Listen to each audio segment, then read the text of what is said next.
তাই এই রমজান মাসে একটা নোংরা ব্যাপকভাবে সমাজে ছড়াচ্ছে। ইসলামের একদল দুশ্মন মাথায় টুপি দিয়ে রোজা না রেখে সমাজে ফলের দামকে বাড়িয়েছে। তারাই ঈদের ছুটি দিতে চায় না, তারাই গরিবকে ব্যতিব্যস্ত করে রেখেছে।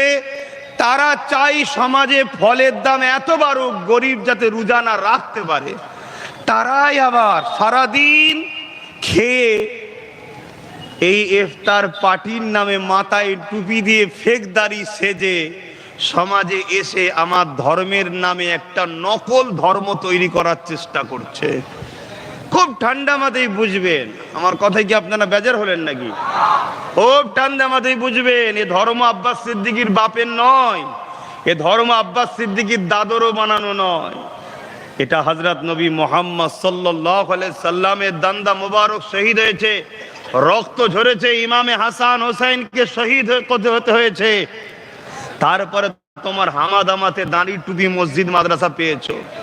ধরো আমরা ইসলামের অনুসারীরা একটা মসজিদ তৈরি করলাম, মসজিদে এসি নাই, কোন রকম ভাবে পাখাটা চলছে।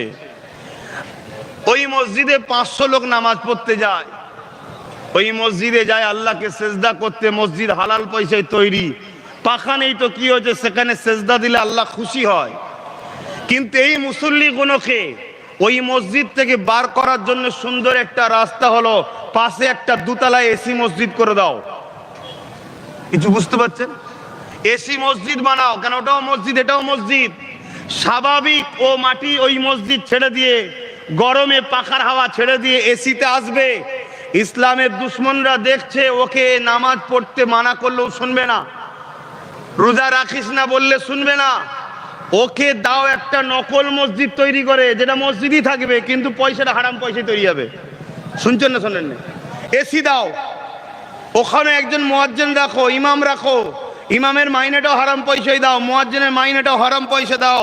দিন রাত আল্লাহ একবার বলে চিল্লাক আর নামাজ পড়ুক, একটাও কবুল হবে? একটু সারা দেবেন? আমাকে বড় খারাপ লাগছে, তাই তো নাকি? সব সময় ঝগড়া করি না আমি। ওই বদমাইশ গুলোকে বলবেন না যে তোদেরকে ঈদুল ফিতরে পাওয়া যায়, ঈদুল আজহারে পাওয়া যায়নি কেন? যখন আমার কুরবানির পশু জবাই হয় তখন তুই আসবি একটা ঠ্যাং ধরার জন্য, তবে জানবো তুই সেকুলার হতে পেরেছিস। কই কোনোদিন বলেছেন? না, এদের লক্ষ্য হলো আমাদের ইফতারের নামে হারাম খাদ্যের ফল খাইয়ে দাও, যাতে করে সারাদিন রোজাটা রেখেও নষ্ট হয়ে যায়। এবং ওই বললাম একটা নরমাল মসজিদ আর একটা এসি, তখন দেখা যাবে যেমন এটা ছেড়ে দিয়ে ওটাই চলে যাচ্ছে, অরিজিনালটা ছেড়ে নকলে, ঠিক তেমন অরিজিনাল ইফতার মাহফিল ছেড়ে দিয়ে ওই ইফতার পার্টিটা সমাজের বুকে প্রচার হবে।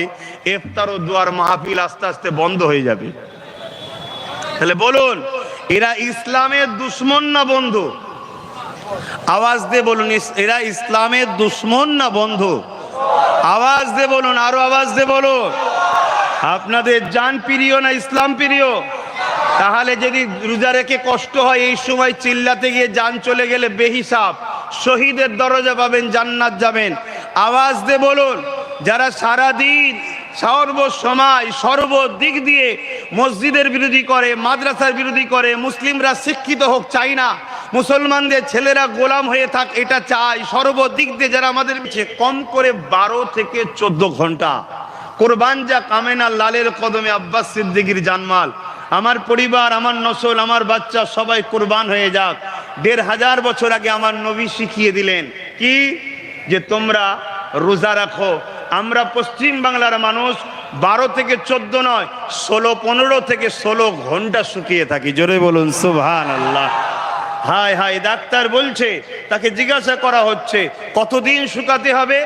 ডাক্তার বলছে কম করে 20 থেকে 25 দিন। জানে 30 দিন কিন্তু বলতে চাইছে না। তাহলে কেমন একটা লাগে না? বুঝতে পারছেন না? পারেন না?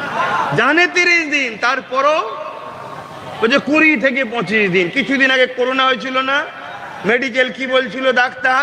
ভালো তারে হাত ধুতে হবে, গড়গড়া করতে হবে, নাকে পানি দিতে হবে, মুখমণ্ডল ধুতে হবে, বলছিল না?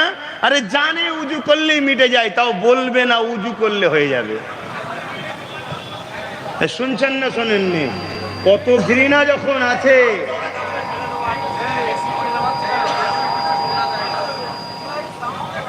শাওনে কি হচ্ছে, কি হচ্ছে শাওনে? দেখো না রে বাবা, শুনছেন তো নাকি? হ্যাঁ আলহামদুলিল্লাহ, আমার রসুল আমাদেরকে কত সুন্দর জিনিস দিয়ে গেছে। আমাদের এই দুর্দশার কারণ কি? আমাদের এই ধ্বংসের কারণ কি? আমাদের ধ্বংসের কারণ একটাই, আমরা রসুলের নেতৃত্ব ছেড়ে দিয়ে এই সব 2 নম্বর চোর, চিটিংবাজ, জালিম, মাতাল, গেঁজাখোর, গরিবদের রক্ত চুষা, এতিমদের রক্ত চুষা, এসব চোরেদের ঘরে নেতা বানিয়েছি। তাই আজকে আমাদের এই দুর্দশা। এদের সবাইকে বর্জন করুন, বর্জন করে একমাত্র নেতা হযরত নবী মুহাম্মদ রসুলকে ফলো করুন। জোরে বলুন সুবহানাল্লাহ। তিনি যে আদর্শ দেখিয়েছে ওই আদর্শে চলুন। খোদাকে সাক্ষী রেখে বলছি, আপনার দুনিয়াও কল্যাণ হবে, আখিরাতও কল্যাণ হবে। জোরে বলুন সুবহানাল্লাহ। তো ভাইরা আমার, যে কথা বলছিলাম, হযরতে ওই ডাক্তার, আমরা রোজা খুলে যেভাবে ইফতারটা করছি ওটা কিন্তু একটু বিরোধী হচ্ছে। কেমন? আমরা রোজা খুলি তেলে ভাজা খেয়ে ফেলছি, হালিম খেয়ে ফেলছি, বিরিয়ানি খেয়ে ফেলছি। এই রিচ জাতীয় জিনিসটা খেলে হবে না। একটা প্রবাদ বাক্য আছে না, ভরা পেটে পানি ফল খান আর খালি পেটে পানি খান। সারাদিন বেচারি বন্ধ ছিল, হঠাৎ করে আপনি দিয়েই যান, একে তো এও হ্যাং হয়ে যাবে যে কি হলো হঠাৎ করে।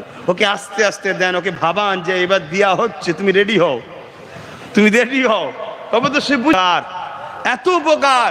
মনে রাখবেন, আপনারা অনেকে চাষ করেন, তাই তো নাকি? আপনারা চাষ করেন না, ভাগিদারি দেন? কি গো, নিজে চাষ করেন না, পরকে জমি করতে দেন? যারা পরকে দিয়েছেন আর পরকে